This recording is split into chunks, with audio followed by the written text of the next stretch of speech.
जिस दिन डर बैठ जाएगा उस तरह अंकिता, श्रद्धा जैसी बहनों का जो कृत्य हो नहीं होगा। पता नहीं सरकार क्यों इनको पनाह देकर रखती है, जेलों में खाना खिलाती है। इस सरकार को ऐसे दरिंदों के लिए एक विशेष संसद के अंदर कमेटी बनाकर एक ऐसा कानून बनाना चाहिए कि दरिंदे सोचे दरिंदगी करने से पहले, और रूबिका जैसी दूसरी बहन नहीं होनी चाहिए जिनकी हत्या हो। रूबिका जैसी बहनें ये ध्यान रखें कि कभी भी अपने धर्म से विपरीत जाकर कार्य मत करना, नहीं तो रूबिका और श्रद्धा कम नहीं पड़ेंगी।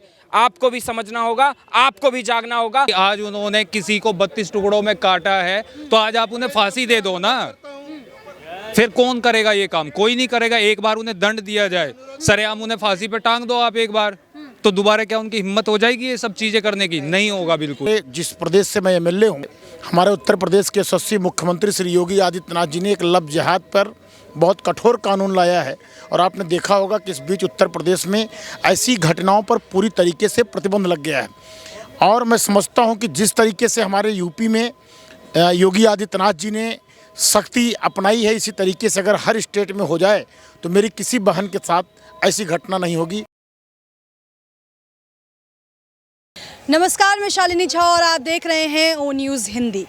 इस वक्त हमारे साथ कुछ लोग आप देख रहे होंगे जिनके हाथ में तख्ता मौजूद है और कैंडल मार्च निकाला जा रहा है। कैंडल मार्च उस बेटी के लिए, उस झारखंड की बेटी के लिए, रूबिका पहाड़िया के लिए, जिसके दिलशाद अंसारी नाम के एक शख्स ने 50 टुकड़े कर दिए। क्या कुछ कहना चाहेंगे सर? श्रद्धा मर्डर केस को बीते हुए अभी कुछ वक्त ही हुआ है और एक उससे भी बड़ी घटना झारखंड से निकलकर सामने आती है। क्या हिंदू बेटियों को ऐसे ही प्यार करने की सज़ा मिलती रहेगी? बहुत दुर्भाग्यपूर्ण बात यह है कि हमारी जो बेटियां हैं वह लव जिहाद में फंसी जाती है। यानी एक बड़ी षड्यंत्र की बात है। कोई लव के अंदर होने वाली अपने पत्नी को इतनी बेरहमी से, इतनी निर्ममता से नहीं मार सकता। तो मुझे ऐसे लगता है कि पहाड़ियों के बारे में जो पूरे देश भर में लव जिहाद हो रहे हैं, उसमें इसी प्रकार की बातें हमको ध्यान में आती है कि लड़की पहले तो कहती है कि मैं इसके साथ शादी करना चाहती हूँ, मगर उसके माँ पिताजी उसको विरोध करते हैं। वो होने के बाद भी उनकी शादी की जाती है और शादी के कुछ सपने सुनने के बाद भी तुरंत ही उसको मारा जाता है। तो ये मुझे लगता है कि ये कोई लव प्यार का मैटर नहीं है, शादी का मैटर नहीं है। उससे भी घिनौना खेल पूरे सिस्टम के सहारे चल रहा है ऐसा मुझे लगता है। और ये जो पहाड़ी बेटी जो है वह तो जनजाति, यानी भारत के अंदर जो आदिम जनजाति, हमारे राष्ट्रपति जी ने कुछ सूची बनाई है, उसमें से पहाड़िया जनजाति से ये बेटी आती है, रूबिका आती है। और उसके कारण उसके भी घर में यही था कि उनके माता पिताजी ने इस शादी के लिए विरोध किया था, मगर दुर्भाग्यवश उन्होंने कहा कि मैं इसके साथ रहूँगी। पुलिस ने उनकी ज़बरदस्ती शादी करवाई और विदिन 15-20 दिन के अंदर उनकी हत्या की गई। और हत्या भी इस निर्ममता से की गई है, इसकी भी जांच होनी चाहिए ऐसे मुझे लगता है। सर, कुछ समय पहले ही झारखंड के ही दुमका में अंकिता नाम की एक लड़की को जला दिया जाता है शाहरुख नाम के शख्स द्वारा। लगातार जिस तरीके से ये घटनाएं बढ़ रही हैं, लव जिहाद का मामला देश में बढ़ रहा है, ऐसे में जो है ये संगठन एक साथ आ रहा है। सरकार इस पर कुछ नहीं कर रही है। सर, सरकार अभी भी, झारखंड की सरकार, कुछ ही महीनों में लगातार ये दूसरा केस है झारखंड में, ऐसे में सरकार क्यों खामोश है? जो राजनीति सोच सरकार की है वो कुछ भी हो, मगर इस परिप्रेक्ष्य में सरकार ने एक पहल करना चाहिए। और चाहे वो हिंदू हो या किसी भी, इस प्रकार की निर्ममता से अगर हत्या करते हैं तो उनके खिलाफ कानून बनना चाहिए। महाराष्ट्र सरकार का मैं अभिनंदन करता हूं कि श्रद्धा केस के बाद तुरंत महाराष्ट्र सरकार ने समिति गठन की और उसके आधार पर समिति गठन करते हुए वहां पर कायदा कानून पारित करने की बात हुई है। गुजरात में कानून बना है, उत्तर प्रदेश में कानून बना है। तो मैं अपेक्षा रखती हूं कि झारखंड के अंदर भी ये दो घटना के बाद सरकार होश में आए और सरकार ने तुरंत कानून बनना चाहिए। मगर सरकार तुरंत झारखंड हो या फिर एक एक राज्य के बारे में ये न सोचते हुए मुझे ऐसे लगता है कि केंद्र के अंदर इसका तुरंत इलाज होना चाहिए, कानून बनना चाहिए कि जो पूरे देश के अंदर व्याप्त हो सकता है। क्या कुछ कहना चाहेंगे? जिस तरीके से बीजेपी शासित राज्य है वहाँ तो लव जिहाद को लेकर कानून बना हुआ है, जो राज्य बचे हुए हैं जिनमें लव जिहाद को तो सरकार, ये विपक्ष ये भी कहता है कि लव जिहाद जैसी कोई चीज़ है ही नहीं, लव जिहाद प्यार को लव जिहाद से क्यों जोड़ा जाता है? तो ऐसे में जब ये निर्मम हत्या जैसे मामले सामने आते हैं तो लव जिहाद से जोड़ना सही नहीं है।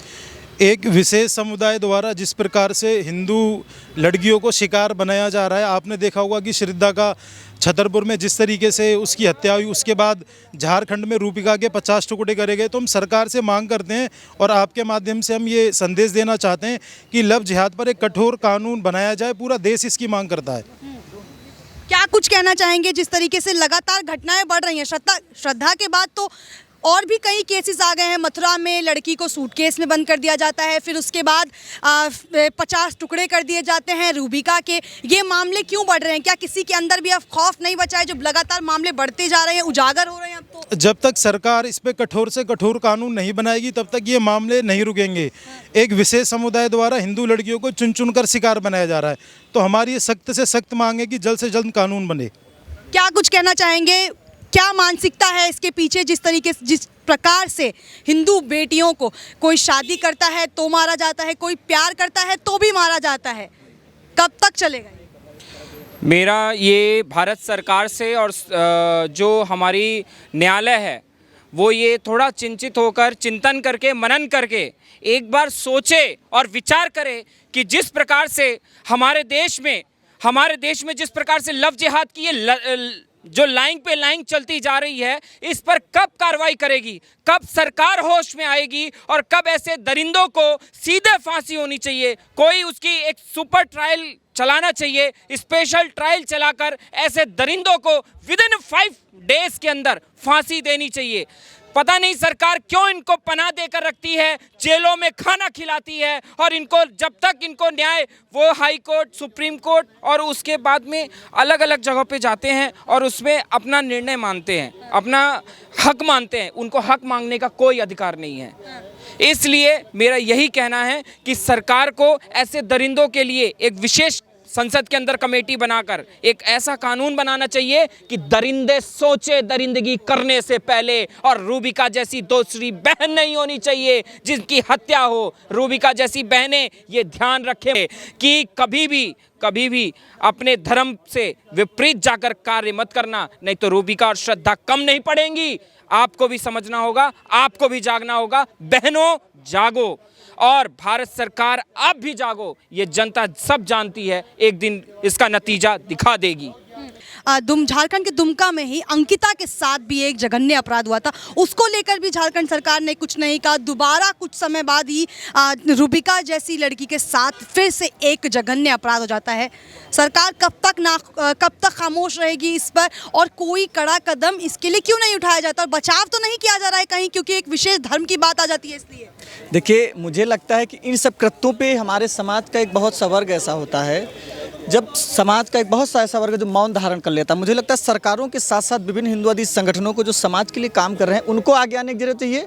और जैसे प्रियांक जी ने भी बोला, 5 दिन के अंदर इनको तत्काल बीच चौराहे पे, और जिस दिन डर बैठ जाएगा उस तरह अंकिता, श्रद्धा जैसी बहनों का जो कृत्य हो नहीं होगा।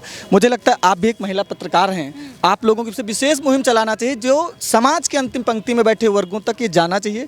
उनको आवाज़ उठाने की जरूरत है और सरकार को समर्थन देके ऐसे कड़े कानून लाने चाहिए कि अंकिता, श्रद्धा जैसे केसेस दोबारा ना हो। क्या कहना चाह रहे हैं? मेरा ये कहना है कि हिंदुओं को एक होना पड़ेगा और ऐसे मुद्दे अगर हमारे सामने हो रहे हैं तो उसके लिए एक होना पड़ेगा और एक होके आवाज उठानी पड़ेगी, इकट्ठा होना पड़ेगा। शाहरुख और अब दिलदार अंसारी, झारखंड सरकार आखिर कब तक खामोश रहेगी? और क्या ये माना जाए कि क्योंकि एक विशेष धर्म की बात है इसलिए मौन धारण कर रहे हैं? विपक्ष भी इसको लेकर कुछ नहीं कह रहा है, ना झारखंड सरकार ने अब तक इस पर कोई बयान दिया है। देखिए, जहाँ तक मेरा मानना है कि जिस तरीके से घटनाएं कई स्टेटों में हो रही हैं और आज हमारी जिन बहनों के साथ इस तरीके से घटना घटी है, मैं सबसे पहले ऐसे दोषियों को कठोर से कठोर सज़ा देनी चाहिए। और मैं समझता हूं कि आज इसी घटना को हमारे जिस प्रदेश से मैं एमएलए हूं वहां पर ना होने पाए, इसीलिए हमारे उत्तर प्रदेश के यशस्वी मुख्यमंत्री श्री योगी आदित्यनाथ जी ने एक लव जिहाद पर बहुत कठोर कानून लाया है। और आपने देखा होगा कि इस बीच उत्तर प्रदेश में ऐसी घटनाओं पर पूरी तरीके से प्रतिबंध लग गया है। और मैं समझता हूं कि जिस तरीके से हमारे यूपी में योगी आदित्यनाथ जी ने सख्ती अपनाई है, इसी तरीके से अगर हर स्टेट में हो जाए तो मेरी किसी बहन के साथ ऐसी घटना नहीं होगी। और ऐसी घटना को हम मांग करते हैं कि इस पर कठोर से कठोर कार्रवाई हो और दोषियों को जो है फांसी की सजा दी जाए। लेकिन सर, केवल बीजेपी शासित राज्यों में लव जिहाद को लेकर कानून बन जाएगा, उसे बाकी जो राज्यों की बेटियां हैं वो सुरक्षित नहीं रहेंगी ना। बाकी राज्यों में भी तो लव जिहाद को लेकर एक कड़ा कानून बनाना चाहिए ना। देखिए, आप सही कह रही हैं और सही बात तो है कि होता क्या है कि सेंट्रल गवर्नमेंट कई योजनाएं लाती हैं, लेकिन जब उस स्टेट की गवर्नमेंट जो है उसका समर्थन नहीं करती है तो कई बातें जो हैं हम चाह कर भी नहीं कर पाते हैं। आपने देखा होगा कि हम कई योजना लेके आते हैं, लेकिन ममता बनर्जी जैसे बंगाल में उनकी सरकार है, जो योजना मोदी जी लाएंगे उनके अगेंस्ट ही हो रहेंगी। तो होता क्या है कि सेंट्रल गवर्नमेंट कई जगह करना चाहती है, लेकिन जब उस प्रदेश की गवर्नमेंट उसको स्वीकार नहीं करेगी तो कहीं ना कहीं हमारी योजनाएं वो नहीं हो पाती हैं। और इसके लिए तो सबको आगे बढ़ना चाहिए, कोई किसी भी दल का हो।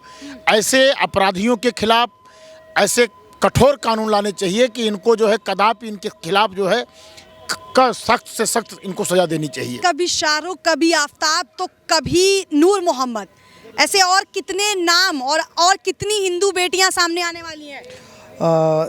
इसमें एक सिंपल सी बात हम ये करना चाहेंगे कि ये चीज़ हमारी मानसिकता है। अगर हम अपनी मानसिकता चेंज नहीं करेंगे और समाज में कुछ परिवर्तन नहीं लाएंगे और इस तरह चीज़ों को बढ़ावा देते रहेंगे, कुछ सॉलिड कदम हम नहीं उठाएंगे, तो आई थिंक हर दिन ये ऐसा केस होगा। वैसे कोई एक पार्टिकुलर नेम नहीं है कि आफताब हो या कोई भी पर्सन हो, वो एक मानसिकता है। हमें ऐसी मानसिकता को हटाना है अपने आप से और खास सबसे पहले अपने अंदर सुधार लाएं, अपने सोसाइटी के अंदर लाएं। हम दूसरों को ब्लेम करते हैं कि इसने ऐसा किया या उसने वैसा किया, उससे बेहतर है कि आप बेसिक रूप से जो हमारा मानसिकता की वजह से लड़कियों के टुकड़े टुकड़े हो रहे हैं, इसमें और कोई षड्यंत्र नहीं है और कुछ नहीं है। नहीं, इसको हम मानसिकता नहीं बोल सकते, हम इसको बोल कह रहे हैं मानसिकता है कि पर्टिकुलर ये चीजें सिखाई जाती हैं।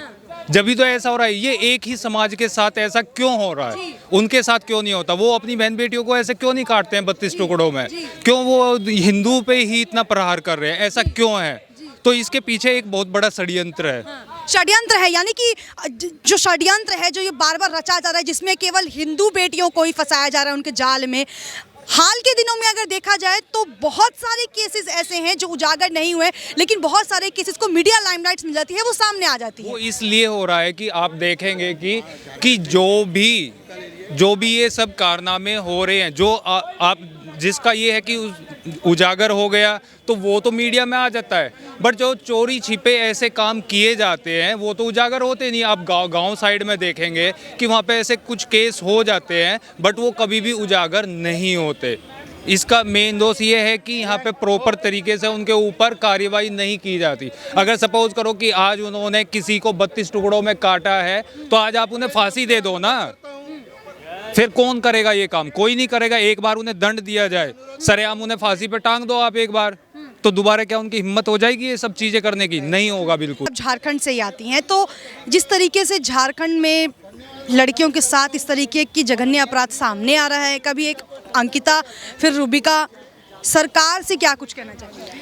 मैं सरकार से यही कहना चाहती हूँ कि जिसने ऐसे किया है उसको कड़ी से कड़ी सजा दिया जाए, ताकि ये डर बैठ जाए और कभी ऐसा करने का कोशिश ना करे। बस मैं यही कहना चाहती हूँ। तो आप चाहती हैं कि सरकार इस पर कड़ा से कड़ा कदम उठाए और जो दोषी हैं उनके खिलाफ जो है कार्रवाई हो, कड़ी कार्रवाई हो? हाँ, कड़ी से कड़ी सजा होनी चाहिए उसको और फांसी जरूर दिया जाए, न्याय मिल सके। जी हाँ। चलिए, तो ये कुछ लोग हमारे साथ मौजूद थे। जिस तरीके से झारखंड के साहिबगंज में रूबिका पहाड़िया नाम की एक लड़की के 50 टुकड़े किए जाद अंसारी के द्वारा, वो वाकई में पूरे ह्यूमैनिटी को शर्मसार करता है। एक बहुत ही जघन्य अपराध है ये। हाल ही में हमने देखा कि श्रद्धा के साथ आफताब ने उसके 35 टुकड़े किए, उसके कुछ दिनों बाद ही साहिबगंज से एक बार फिर से ऐसी ही घटना सामने आई है। सवाल ये उठता है कि आखिर कब तक इस पर रोक लगेगी और क्या प्यार करने की अब यही सज़ा है कि आपके भी 35 टुकड़े या 50 टुकड़े कर दिए जाएंगे? आपकी क्या राय है इसको लेकर, हमें कमेंट सेक्शन में ज़रूर बताएं। और तमाम बड़ी खबरों के लिए हमारे चैनल ओ न्यूज़ हिंदी के साथ बने रहें। तब तक के लिए मुझे दीजिए इजाज़त। धन्यवाद।